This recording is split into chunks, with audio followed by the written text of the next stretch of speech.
Shri Manache Shlok, 101st Shloka. English translation and explanation.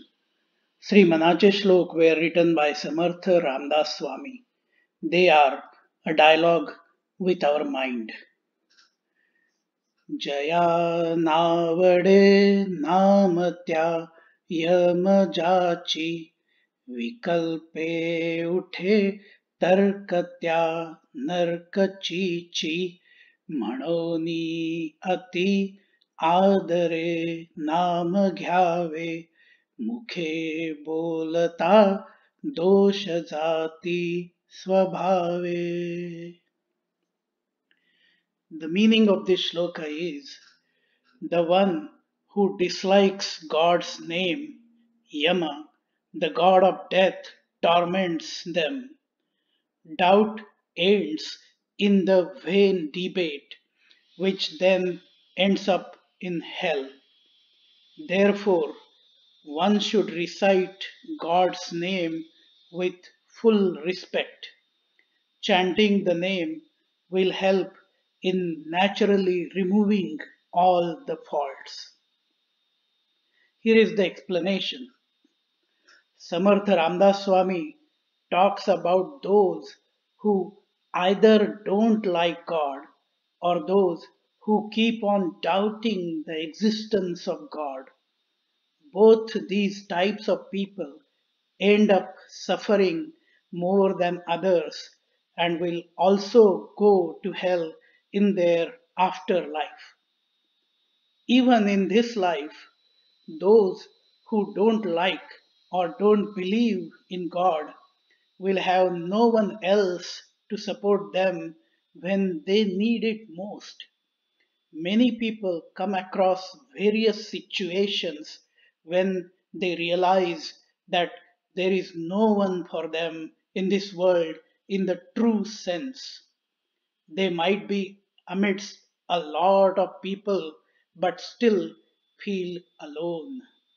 It is the materialistic world with people focused on themselves more than anything else.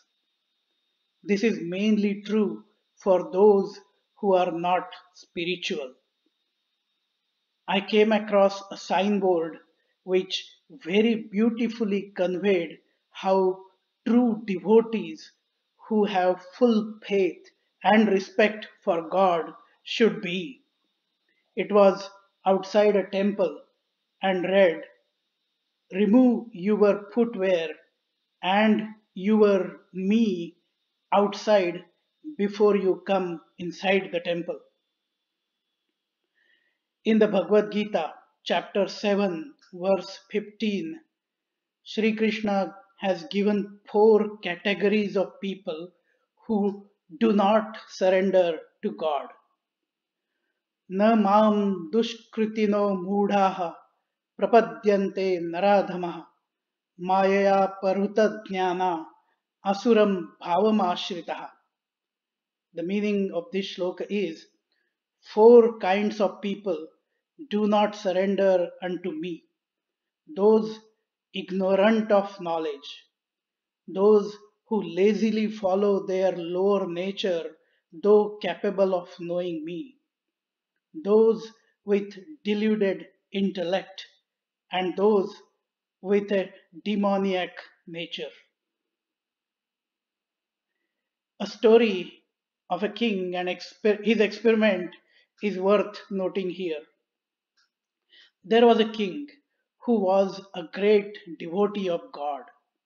He was interested in knowing how many of the people in the kingdom were devotees. He asked the question to his minister, who was very brilliant. The minister told the king that roughly about 20% of the population were true devotees of God. King, being himself a devotee, could not believe this and asked the minister to prove his point. The minister demanded a pot full of gold coins from the king, promising that he will return all of them within a few days. king reluctantly agreed. Then, in the night time, when there was no one around, the minister asked the guards to dig a hole in the middle of the road towards the palace. Then he kept the pot of gold coins in that hole and surrounded it neatly, then asked the guards to keep a couple of rocks on top of that spot so that the hole will not be visible. Then he asked them to put a sign next to the rocks which read, "If you are curious to find God, your search ends here. When you find him, contact the minister." He then instructed the guards to constantly keep a watch day and night and asked one of his assistants to keep recording what happens there. After a few days of observations, he went back to the king along with his results. He told the king that there were 5 types of people noticed during this period. First type, there were some who noticed the rocks on the road and made sure they are safe while walking by going around the rocks. They looked at the sign, waved their hands, and carried on. They were illiterate and could not even read the sign. This is the first type that Lord Sri Krishna explains. These are the ones who are ignorant of knowledge. These are the people who are completely unaware of the spiritual knowledge. They are unaware of their identity as the eternal soul, the goal of life. Their lack of knowledge prevents them from surrendering to God. The second type of people who stopped, read the sign, then looked at the rocks and shook their heads and carried on. They were educated but not willing to take the efforts to move the rocks. According to Lord Sri Krishna, these are the ones who lazily follow their lower nature. These are the people who do have basic spiritual knowledge and aware of what they are supposed to do. However, they are too lazy to do anything.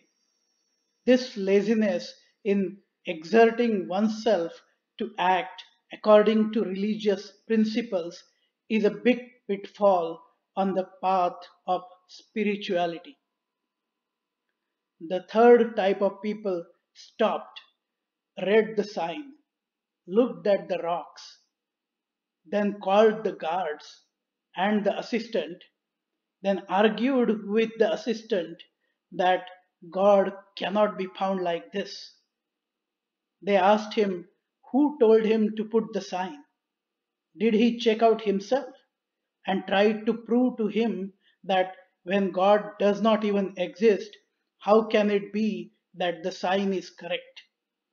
They told him that he is fooling the people with wrong guidance and that they will complain about him to the king.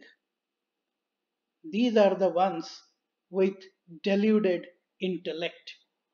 These are people who are very proud of their intellects.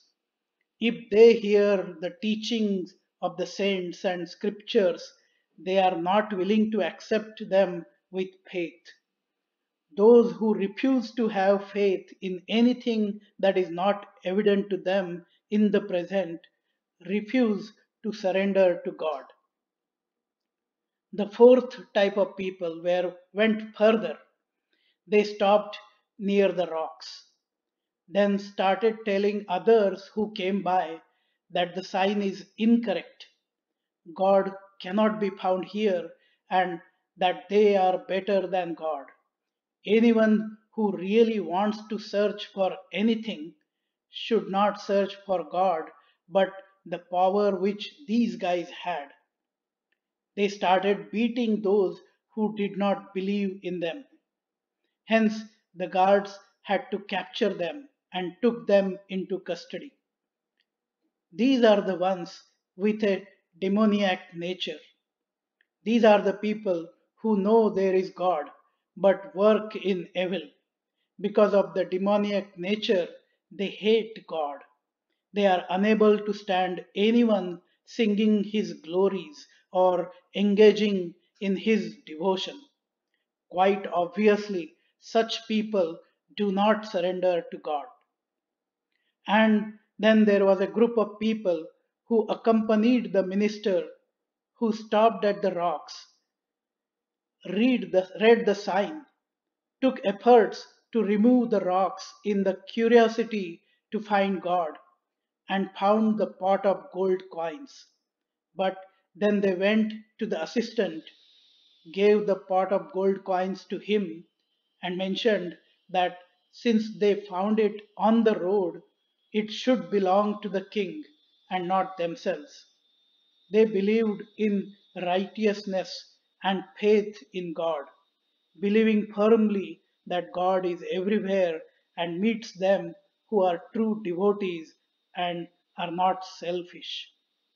Samarth Ramdas Swami refers particularly to the third type of people in this shloka, those who are with deluded intellect, those who keep on doubting everything and engage in never ending arguments to prove their point and refuse to accept and believe in God. He asks our minds to be like the fifth kind of people in the story, to have faith and full belief in God, devote oneself to praising and reciting God's name so as to remove any faults naturally just with that dedication and focus. Jayā nāvade nāma Yama jācī. Vikalpe uṭhe tarkatya narkacīci. Mhaṇoni ādare nāma ghyāve. Mukhe bolatā doṣa jātī swabhāve. If you liked this explanation, feel free to like, share, comment, and subscribe to the channel A Dialogue with Our Mind. Jai Jai Raghuveer Samartha.